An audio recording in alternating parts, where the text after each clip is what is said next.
This is Courage Rises with Susan Jeffries, episode 18. Do you ever wish you had more courage to affect change in your life? Or wish you could harness the courage you have to move forward faster towards your goals? I believe that exhibiting courage, or even being told you are courageous, can be transformational. Courage is not a trait that everyone's born with, but it can most certainly be learned through practice and shifting your mindset. My hope with these interviews is that you will recognize yourself in some of the stories of everyday courage, tell yourself you are also courageous, and begin to move the needle on your own courage continuum. Let's get started. Hello, everybody, and welcome to Courage Rises. I'm Susan Jeffries, your host and the founder of Courage Rises, a coaching practice. Today, we're going to be talking with my good friend, Eileen Joy, and I'm excited to introduce her to you. So actually, she's going to introduce herself. Eileen, do you want to tell us kind of who you are, where you work, where you live, how old you are, all of that kind of stuff? Sure. Well, thanks for having me, Suki. I'm really excited about being here today, so thank you. So my name is Eileen Joy. I'm 65 years old, and I live in Phoenix, Arizona. Excellent. What does courage mean to you? Well, for me, courage is all about learning to love yourself, because if you don't love yourself, you don't have any courage. So when you love yourself, you can take those steps going past your fear to whatever it is that you want to do in your life. Boy, I haven't had anybody answer it quite like that. And I love that idea about courage being related to loving yourself, sort of a commitment to to building yourself and moving forward, right? Yes, and it's been a lifelong thing for me is really learning to love yourself. People think it's just a term, but it really does mean so much to all of us. When you can truly love yourself, you can do anything in life that you truly want to do. Wow. Yeah, that's very powerful. It took me a while to, I call it accept myself or find myself. I think it's the same thing. I think it was probably when I was around 35 that I started to say, hey, kind of like who you are. So, let's move forward. So, is it important to you to be seen as courageous? No, not at all. Actually, not at all. The more that I love myself and I accept myself, it doesn't matter what other people think of me. The ones that know me really well, they will support me along the way and give me a lot of encouragement. But the more that I always use, I'm going to use love a lot because that is truly a really important thing for me. So the more I love myself, it doesn't matter what other people think about what I do. Yeah. That and that is courageous in itself, I think. Just saying that what other people think doesn't matter. I think that that's a very hard lesson to learn. And it's not always easy, but Mm. I continually do it, even though I know that this is the best thing for me. I just continue to move forward with it. Mm-hmm. I know that you're a very thoughtful person. You think about the decisions that you take and the impact it's going to have, and you really kind of lay things out and analyze them a little bit. And yeah, I think that's very interesting. So, do you have a story about courage that you'd like to tell? Sure, I surely would. Okay. So, about 2 years ago in 2019, I worked for a bank for 6 years and I was a customer service manager. And it wasn't the right fit for me any longer to be there. And it took me 2 years before I actually left my job. I quit.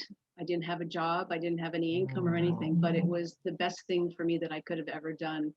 When I left, I felt this almost um, this letting go. Like my whole body just was so relaxed because I was so tense for so long being there. And it's not that they did anything wrong. It just I wasn't the right person for that job anymore. So I left, and it took me a few months to figure out what do I want to do. And so I met someone from Seven Networking, and she which introduced is which is how we met. how we met. Yes, I met another Seven member, and I met her at another networking group. And my first step was to be a virtual assistant, and it's still in the forefront for me there doing that.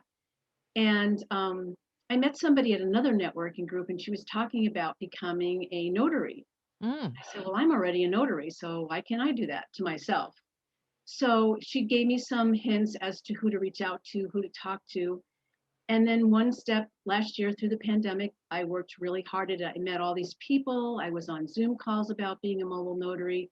And it was really hard for me because I had never been in my own business. And it was really difficult for me. So I've always worked for a company and I didn't believe in myself. I didn't trust myself enough that I could do it.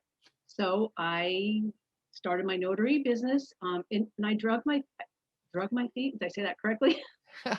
I dragged my feet for a few months because I didn't think that I was capable of doing it. And I finally had a coach through the notary business. He would talk to all of his students, and so I had a call with him, and so I worked for him. So that gave me the courage, if you want to call it, the courage to go out there on my own. And I'm learning so much about myself and what I can do. And it's a great business for me. So that's my story that I want to share, that it took me time. I had friends, coach, networking group, other people to help me along the way. And it was just taking one step and putting it in front of the other. And it was an amazing experience for me.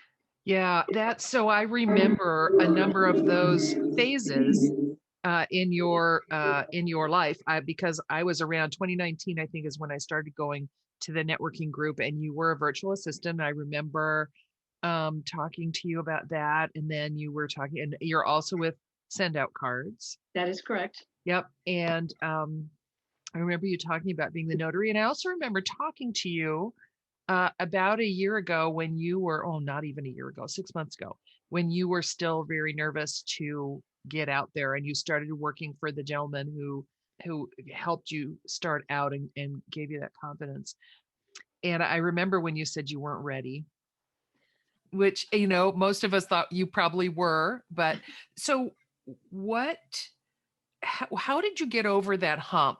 I think that, I talk about a courage continuum, and that is everybody plots their own course on this continuum and they say, I'm here now and I want to be over here.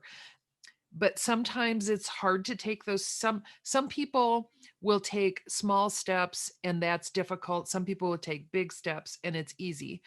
I think everybody has their own threshold that they need to deal with. And what kind of pushed you over that hump? Well, the more that, I don't know, I think I just kept on moving forward, just taking one more step.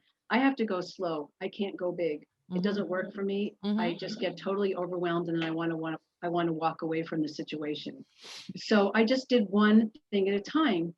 And then when he gave me the opportunity to work in a title company office, it just built my confidence, like, oh, I can do this. But this is what I worked for a title company for 25 years. Oh gosh. So that I hadn't done it, but it was all familiar to me. The documents aren't strange to me. I know what they are. Yes, I had to learn how to maybe explain a document that I wasn't too sure about, or feel good about myself going through the whole process that we have to go through. So with that, he gave me the courage and the confidence in myself to move forward.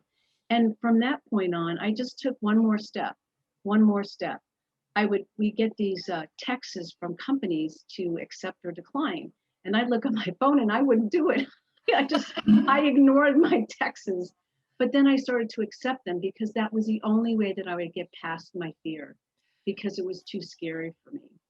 I'm sorry, go ahead. Did you find that taking that first step really helped you take the next steps? Yes. Like that it built on itself? Yes, it did. I still pause at some of them. Part of it's fear of, I don't know what I want to call it. Sometimes it's the distance where the property is located, but I'm still trying to do it anyway, regardless of it, just to continually give myself more confidence in doing the signings. Yeah, I think that's awesome. And I like that you said that you need to take things slow.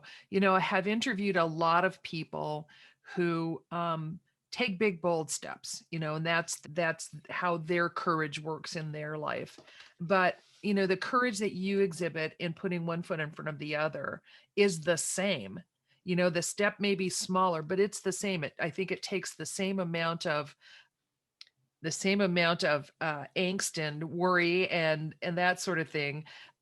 for you to take the small step as for some people to take the big step. And I want my listeners to know that this isn't a competition. Courage is what it is within your life. You can increase your capacity for it, which is exactly what you're doing.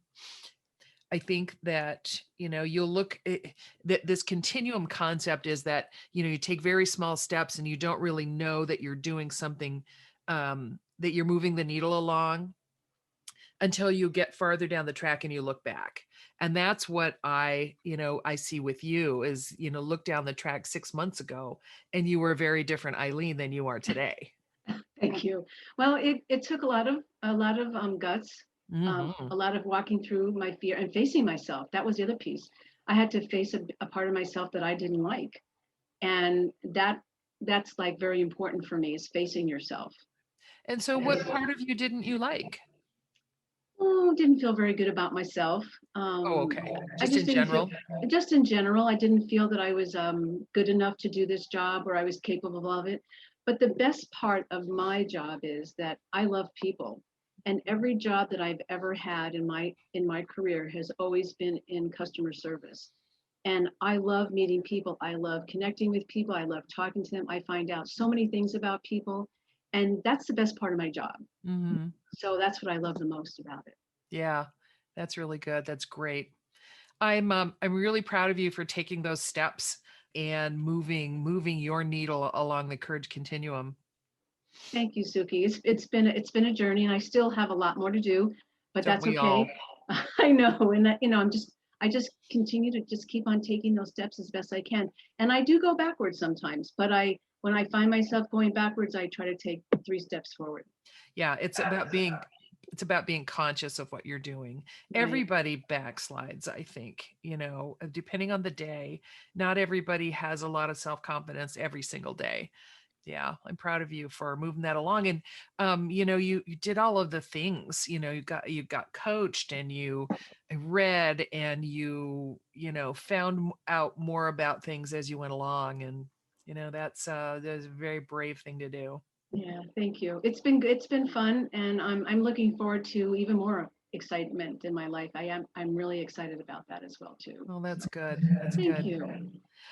Any tips that you want to give our readers about becoming more courageous other than the ones that you've really talked about? I think when you can really trust yourself, when you really can learn to trust yourself and listen to your inner voice, spiritual practices every day, that has helped me, and the support along the way. So it's just listening to yourself, not listening to what other people have to say, listening to your Mm. inner voice to what's important. Yeah. Do you do any like meditation or anything like that to sort of I do a help? contemplation from the spiritual path. I do versus meditation. It's called contemplation, but it's similar to that. And I have different spiritual exercises that I do to help me every day to get back on track and keep me balanced, basically. So, Hmm. yeah. Fantastic. Okay. Well, I really appreciate you coming on and sharing your story. Well, thank you, Suki. Thanks for asking me. I had fun visiting with you, and it was fun for me to talk about it with others. So, thank Good. you. Yeah. Awesome. Okay, thanks everybody. This is going to be episode 18, which you'll know if you're watching this, you'll know it's episode 18. And thanks everybody for listening. This has been Susan Jeffries with Courage Rises. This has been Courage Rises with Susan Jeffries. I hope you enjoyed this episode and that you recognized yourself in some of the courageous actions and thoughts of my guest. If you want to get notified of new episodes, please go to YouTube to the Courage Rises channel, like this episode, and subscribe to my channel. Never forget that courage can be learned through practice and shifting your mindset.